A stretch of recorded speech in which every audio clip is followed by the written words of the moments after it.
ॐ नमो भगवते वासुदेवाय।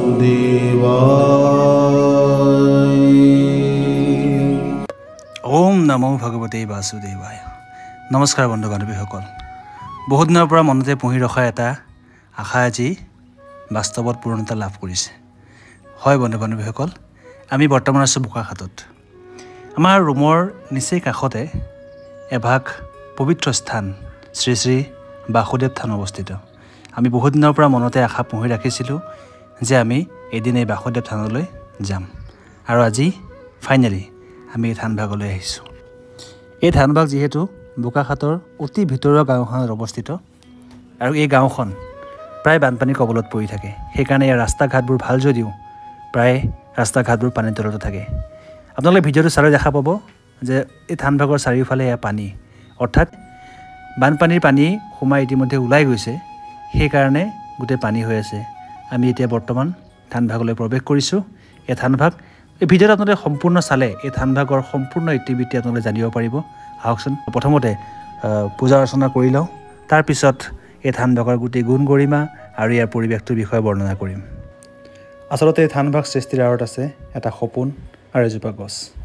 হয়, এই গাঁৱৰে এজন ব্যক্তিৰ সপোনত এদিনাখন হেনো ভগৱানে আহি তেখেতক এই স্থানতে এজোপা গছ ৰোৱাৰ বাবে পৰামৰ্শ দিছিল, আৰু কালক্ৰমত সেই গছজোপাৰ আঁৰত এখন থান গঢ় লৈ উঠিছিল।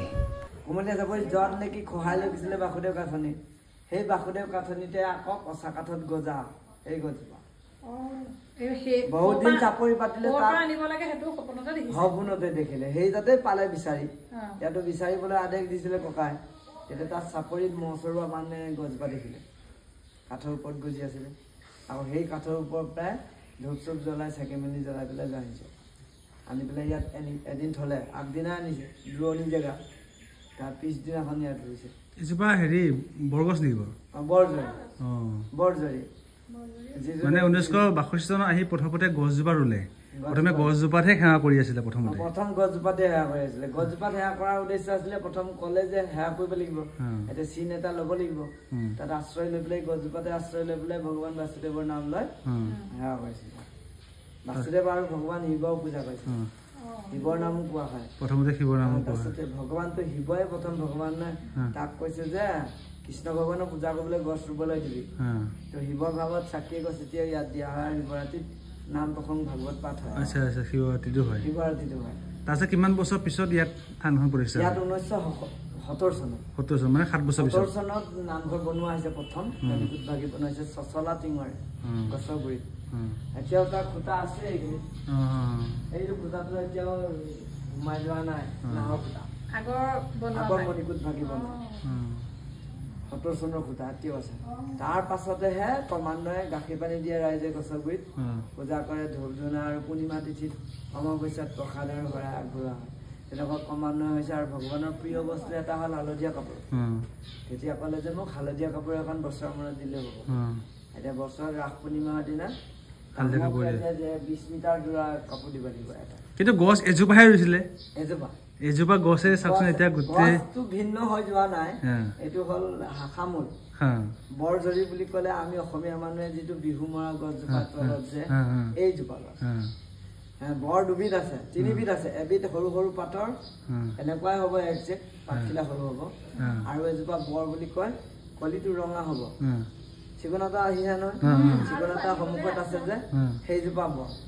সেইজোপা বৰ জৰি নহয় কিন্তু, এইজোপা বৰ জৰি। এই বাসুদেৱ থান আচল যিখন অৰিজিনেলখন মানে তাতো এনেকৈ গছ আছেনে? আচলখনত যে শিমলু গছ আৰু জবা ফুল আছিলে, শিমলু গছ আৰু জবা ফুলেৰে আছিলে গোটেই ভেটিটো। সত্ৰ লৈ অহাৰ পিছত সেই শিমলু গছ আৰু জবা ফুল য'ত ভেটিটো আছিলে, তাত কণ্টিনিউ 10-20 বছৰমান আমাৰ ৰাইজে পূজা কৰিলে। সত্ৰ লৈ অহাৰ পিছত তাৰপিছতে 57 চনত খহাই নিলে। তাতো 10-12জন মানুহ যাব লাগে, হাবি জংঘল। মানুহে হাবি ফালি ফালি গৈ পেলাই পূৰ্ণিমা তিথি আৰু অমাৱস্যাত পূজা কৰে। আবেলি পাতত প্ৰসাদ চসাদ চব থাপি থৈ পেলাই ভকতবিলাকে আধাটো লৈ আহে, আধাটো তাত থৈ আহে। আমাৰ প্ৰসংগ নাম ভাগৱত হয়, প্ৰসাদো হয়। দেওবাৰ দিনাখনো আমি পাৰিলে প্ৰসাদ দিম মানে আজি ব্যৱস্থাটো অলপ এতিয়া কৰিছোহে আছো অলপ দেৰি হ'ব হ'ব দিয়ক কৃষ্ণ কৃষ্ণ আপোনালোকে নিশ্চয় কথাখিনি বুজিব পাৰিছে আচলতে এই থানভাগ প্ৰথমতে ইয়াত নাছিল এখন বেলেগ এখন গাঁৱত আছিল আৰু সেই গাঁওখনত ব্ৰহ্মপুত্ৰৰ পাৰত যিহেতু গাঁওখন আছিল গতিকে ব্ৰহ্মপুত্ৰই গোটেই গাঁওখন মাটি সহায় উঠাই লৈ গৈছিল গোটেই গাঁওখন যেতিয়া মাটি সহায় উঠাই লৈ গৈছিল তেতিয়া তাত থকা মানুহবোৰে এই ঠাইলৈ আহিছিল আৰু এই ঠাইত আহোঁতে এদিনাখন ইয়াত কোনো নামঘৰ বা থানৰ ব্যৱস্থা নাছিল আৰু এদিনাখন ৰাতি সপোনত ভগৱানে হেনো সেই গাঁৱৰে এজন ব্যক্তিৰ সপোনত আহি অৰ্থাৎ এই যিজন নামঘৰী আছে বৰ্তমান যে থানত যিগৰাকী ব্যক্তি আছে তেওঁৰ ককাকক সপোনত দেখা দিলে যে তহঁতে ইয়াতো পূজা চূজা কৰিব লাগিব গতিকে ইয়াত পূজা কৰিবৰ কাৰণে অমুক ঠাইত এজোপা গছ আছে পচা কাঠত গছজোপা গজিছে সেই গছজোপা আনি তহঁতে ইয়াত প্ৰতিষ্ঠা কৰ আৰু প্ৰতিষ্ঠা কৰি পেলাই ইয়াতে পূজা অৰ্চনা কৰাৰ ব্যৱস্থা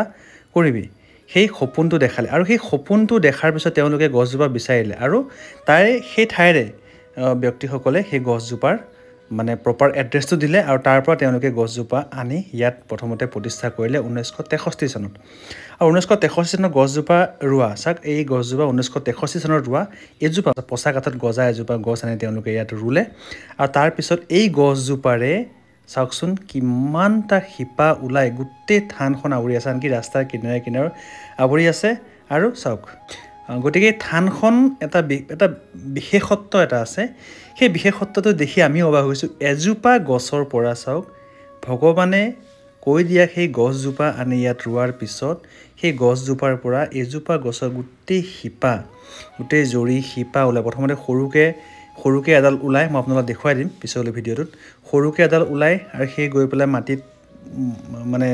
মাটিত লগ হয় তাৰপিছত তেওঁলোকে তাত পূজা অৰ্চনা কৰাৰ পিছত তাৰ পৰা আকৌ এটা ডাঙৰ শিপাৰ সৃষ্টি হয় আৰু এইটো মাটিত ধৰি পেলাই গোটেই যিটো শ্ৰী শ্ৰী বাসুদেৱ থানৰ গোটেই চাৰিওফালটো এই গছেৰে আৱৰি আছে এই ঠাইকনো বানপানীৰ কবলতো পৰি আছে আনকি চাওক এইখিনিতো আপুনি দেখা পাইছে এইখিনিতো গোটেই আৱৰি আছে ৰাস্তাটোৰ শিপাৰেও এই গছজোপাই যাবলৈ আৰম্ভ কৰিছে মানে গোটেই থানখন বৰ্তমান আৱৰি আছে আৰু মই যিহেতু আপোনালোক ইতিমধ্যে কৈছোঁ যে এই ঠাইখনো বানপানীৰ কবলত পৰে গতিকে এতিয়াও পানী ইতিমধ্যে সোমাইছিলে আৰু পানী এতিয়াও ভালদৰে ওলাই যাব পৰা নাই গোটেই চাৰি চাইডটো পানী আছে যিজন ব্যক্তিৰ সপোনত ভগৱানে আহি এই গছজোপা ৰোৱাৰ কথা কৈছিলে আমি সেইজন ব্যক্তিৰ কথা সুধিছিলোঁ আমি আচলতে সেইজন ব্যক্তিকো লগ কৰাৰ পৰিকল্পনা কৰিছিলোঁ কিন্তু সেই ব্যক্তিজন যিহেতু বৰ্তমান নাই তেখেত ইতিমধ্যে স্বৰ্গীয় হৈছে সেইকাৰণে আমি তেওঁক লগ কৰিব নোৱাৰিলোঁ তথাপি সকলোৱে যিহেতু বিশ্বাস কৰে আমিও বিশ্বাস কৰিছোঁ আৰু মই যে আপোনালোক কৈছিলোঁ সৰু থাল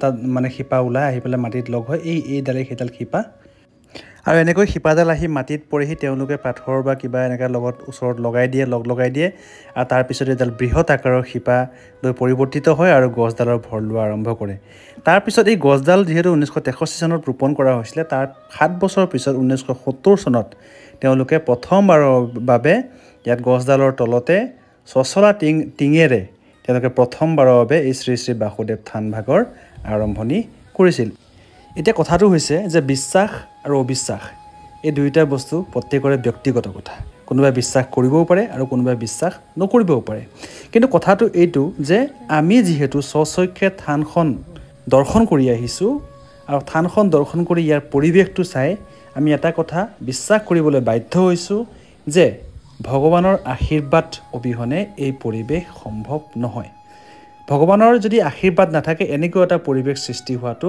আচলতে সেইটো কল্পনাও কৰিব নোৱাৰি সেইকাৰণে মই এই ভিডিঅ'টো বনাবলৈ বাধ্য হ'লোঁ গতিকে আপোনালোকে যদি এই থানভাগ দৰ্শন কৰিব বিচাৰে তেনেহ'লে বোকাখাতলৈ আহি থানভাগ দৰ্শন কৰিব পাৰে ধন্যবাদ